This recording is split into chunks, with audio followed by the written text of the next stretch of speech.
Mom is actually in the audience tonight. She's right there in the red. Can everybody clap?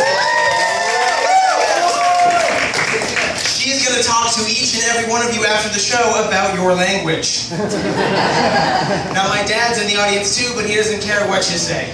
So, I am not going to tell you guys any jokes. I'm actually going to do a story, but before I do that, you have to know that my dad is an electrical engineer. He worked on cell phones. What?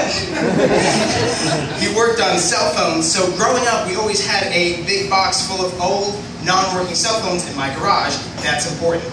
So this story is the best prank I've ever pulled.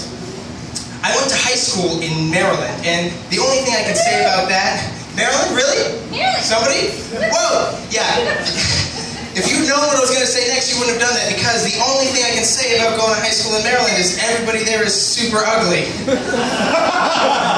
Nothing to do with you, super ugly person. In my entire high school, there were only 5 attractive people, and I was 2 of them. So, I don't know if this is true for you, but when I was in high school, we weren't allowed to have cell phones in class. If we were caught using them, they got taken away from us. And if your cell phone went off, if it rang, everybody in class was like, ooh. Was that what it was like? Yeah. For anybody here? Yeah. Okay, good. So I had planned this for the very last class of the day. I had my cell phone in my backpack. It was on full volume with a very distinctive ringtone, so you'd know it's me. Do you guys remember when downloading ringtones was a thing, right? 2004.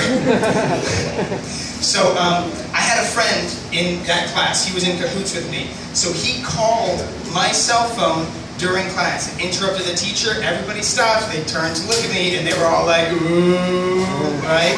I reached into my backpack. I pull out one of the non-working cell phones from the garage.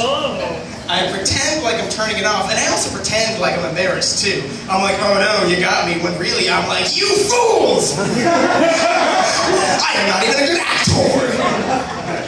And I hand it to the teacher, phase 1 now complete.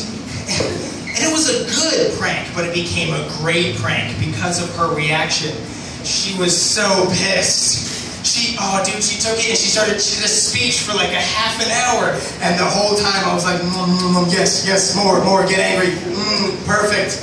She holds up the phone, and keep in mind, this is the last class of the day. She goes, this has got to stop. This is the 4th cell phone I've taken today. And I'm like, oh girl,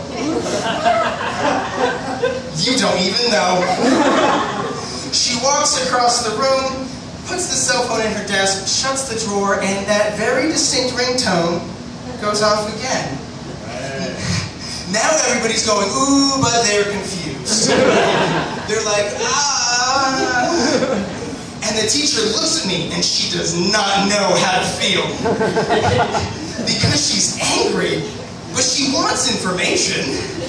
And I reach back into my backpack again, pull out another one of the non-working phones, and I'm like, oh, yeah, that's my 2nd cell phone. It's my work cell phone, which they should have seen right through. I am not Bruce Wayne.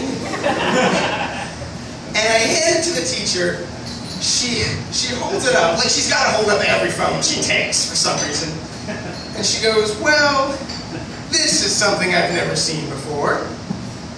She turns, takes not but 1 step, and that phone goes a 3rd time. She turns around, goes, what the? And I go, you know what? Just take all of them. And I hurl 2 handfuls of old Nokias right at her.